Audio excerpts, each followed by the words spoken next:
Bang, kedengaran nggak? Kedengaran aman. Tadi ada yang minta kenalan tuh, Bang. Siapa namanya bang? Saya Rian Effendi, wartawan jurnalis di antara Biro Bandung sekaligus aktivis lingkungan. Oh, oke. Salam kenal bang ya, saya Jimmy. Oke, salam kenal juga, saya Wilbert. Oh iya. Salam kenal, saya Esa. Ya, Oh, salam. saya Andre Bang. Sorry jaringan agak jelek. Tak apa-apa, aman kok aman.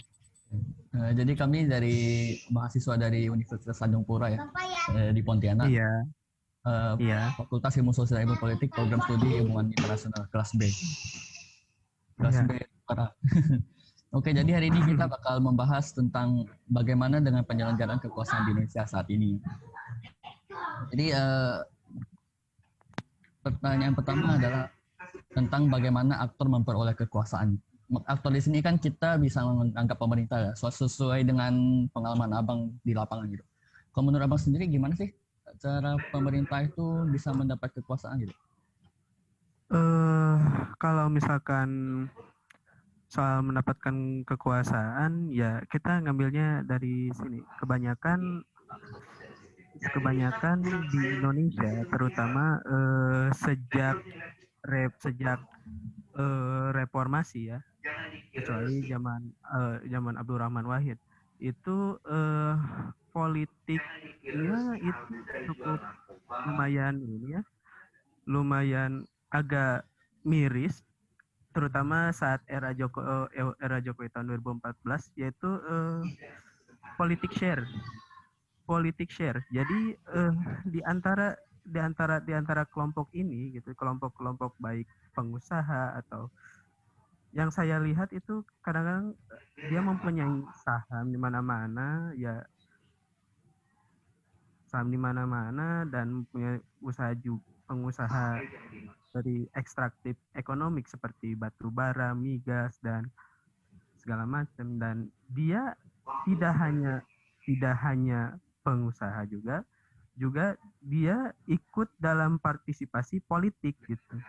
Jadi di Indonesia dikuasai oleh sebagian orang, mungkin 50 atau 40 orang gitu, yang mempunyai material power gitu. Jadi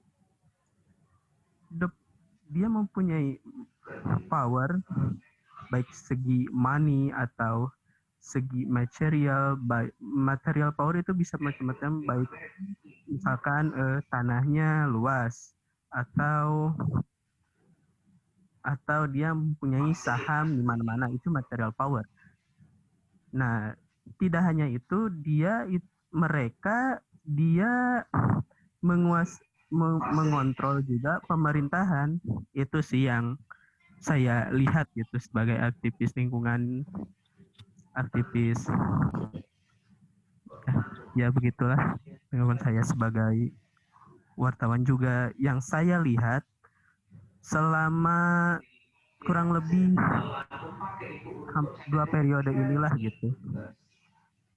Oke. Bang, sedikit pertanyaan nih, kan terkait dengan hal yang kayak tadi abang sampaikan, kalau misalnya kita nindak sedikit loh, sistem pemerintahan di Indonesia ini yang dipengaruhi sama pengusaha-pengusaha, karena ini terkait dengan bicara soal uang kan, berbicara soal finansial, berbicara soal wealth lah intinya. Nah, ketika kayak gitu, berbicara soal hal-hal yang istilahnya itu bisa kita bilang cukup krusial, terutama apalagi masyarakat Indonesia, kita nggak bisa munafik loh bilang kalau misalnya masyarakat Indonesia itu ketika kita kasih uang mereka bakal nurut apa kita bilang, benar nggak? Nah, maksudnya itu adalah berdasarkan hal kayak gitu, berarti kita bisa bilang dong kalau misalnya sistem di Indonesia sudah cukup kacau, apalagi dari segi pemerintahannya. Ya jelas, karena ya di Indonesia itu politik, dia mempunyai ideologi politik itu politik bagi-bagi, fight for bagi-bagi. Oke, partai Anda maju, saya akan Anda tapi share gitu. Jadi mereka ada apa saling mengambil keuntungan ya. saling mengambil Jadi- keuntungan. Hmm. Jadi seperti kayak saya pernah ada, maaf ya sambil merokok. Iya, dah Bang. Lanjut aja. Saya pernah ada satu artikel pada zaman Megawati, dia saat dia ingin mempunyai konsesi atau konsesi misalkan tambang Kalimantan, atau dia si oligarki ini yang ingin mempunyai konsesi Kalimantan dan datang dulu ke istana.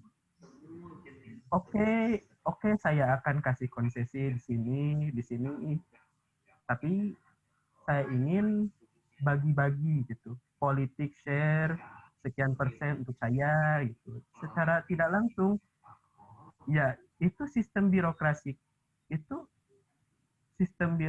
kita udah sangat-sangat saya katakan miris, dan itu tidak hanya di kalangan atas saja, di kalangan bawah seperti kepala daerah atau bupati, itu politik share itu rentan terjadi gitu. Emang udah cukup kacau terkait hal kayak gitu. Cukup Apalagi kacau. kalau Cukup kacau, apalagi sejak reformasi kita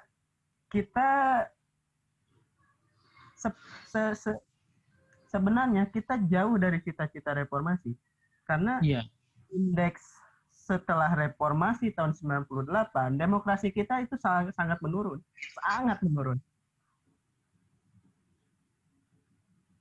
bahkan politik share, kolusi, korupsi, politik share bagi-bagi antar partai itu rentan terjadi dan sangat-sangat terjadi gitu. Nah, kalau kita berbicara soal ini pasti kan kita ngomong soal reformasi, tidak jauh-jauh soal demokrasi nih Bang ya.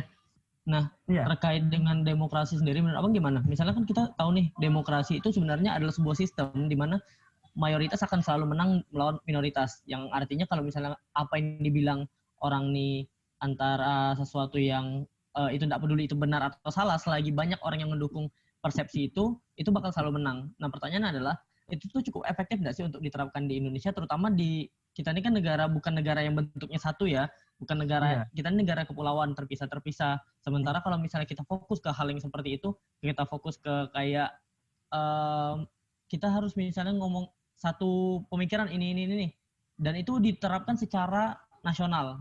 Sementara setiap daerah itu punya kebutuhan yang berbeda-beda. Itu menurut Abang gimana?